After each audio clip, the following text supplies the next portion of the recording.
this is another story inspired by... This is another piece of writing inspired by a story I've created. This one is inspired by the TV show I've made, and it is about a group of powerful women who are part of a revolutionary group that's trying to overthrow the government. Two of these women have, let's say, abilities. One is a super soldier who was genetically engineered by the government, or by the science department in the government, and the other one is born with telekinetic abilities, but it's not fantasy, it's pure science fiction, and there's actually a reason that she has these abilities, but that's not going to be explored until season 2 of the TV series I've planned. And this is towards the end of season 1, but I've written it from the point of view of the lead scientist, of the head of the science department of this tyrannical government, which was a really weird experience because I've hated him since I created the character, because he's like embodies everything I hate, and he is basically my Dolores Umbridge, who I can't stand. So it was really weird writing from this perspective, but helpful because it made me develop him further, and it's actually made me hate him more, which is good because now I'm happy with what happens to him. This is for the word special. He sat reading in his leather armchair with his feet propped up on the footstool in front of him. His caramel-flavoured coffee cooled on the table next to him alongside the bowl of pear drops that he never let run empty. As he turned the page, he sucked harder on the pear drop in his mouth that was almost finished. The sweet sugary goodness clanged around his mouth and rattled against his teeth. The taste numbed his senses and filled his nostrils with its sickly aroma. The confection was almost gone, and he could soon drink the coffee that sat beside him, waiting patiently. Before he could swallow the remainder of the boiled sweet, noises burst from every side. He was bewildered. The armed personnel entering his house charged in and swarmed around him. There was nowhere for him to go. He raised his hands above his head as they told him to, and dropped the copy of Moby Dick which he was in the midst of reading. 3 women walked delicately through what remained of the front door. He recognised all 3 of them. They haunted his dreams, and still in his wildest fantasies, they eluded him until now. "Wisteria, Beatrix, my darlings, it has been too long," he said, smiling. "And 2035, it is a pleasure to see you again." "Shut the fuck up, Morris," said Wisty. Sorry, my nose. Hay fever today is terrible. Wisty then raised her hand up in the air. Wisty then raised her hand up, and the air left his windpipe. She was crushing his throat with her magnificent powers.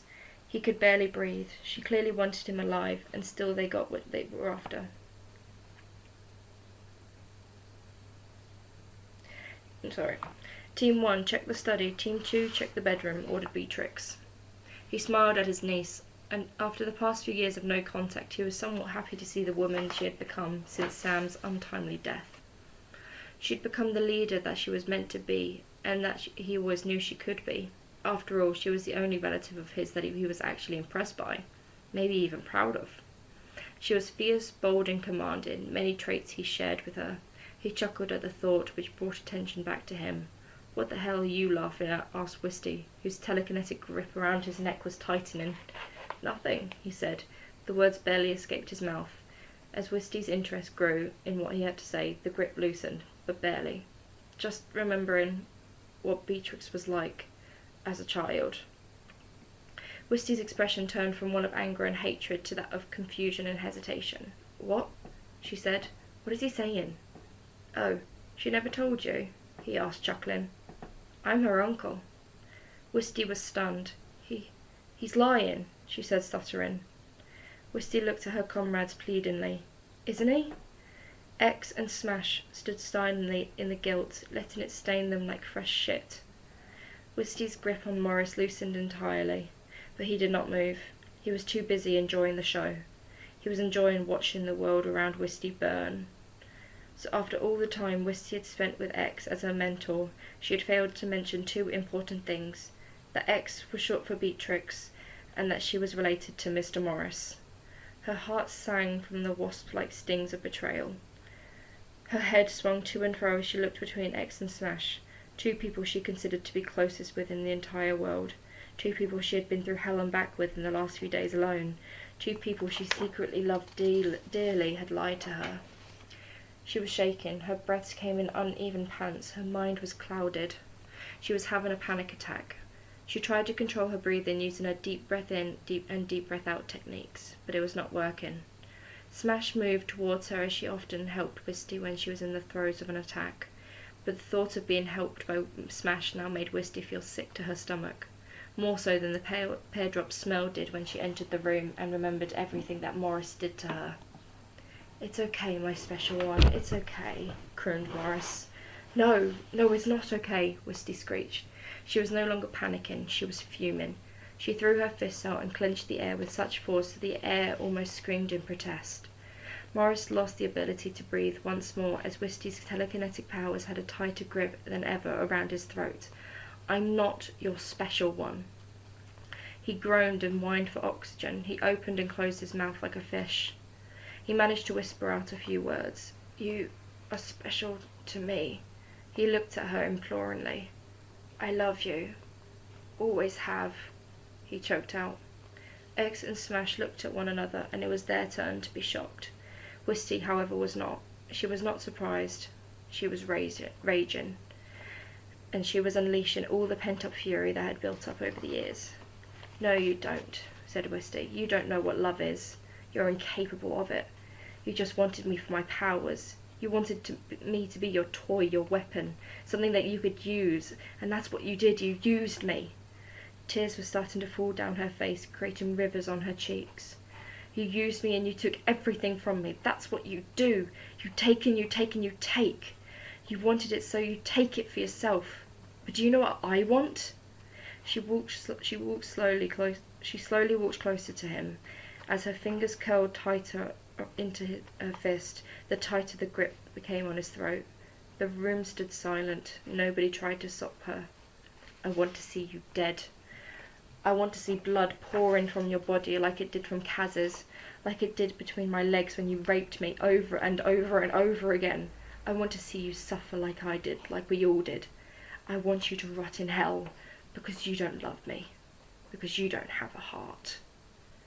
Morris's mouth continued to open and close in bewilderment. She opened her fist, and suddenly he could breathe again.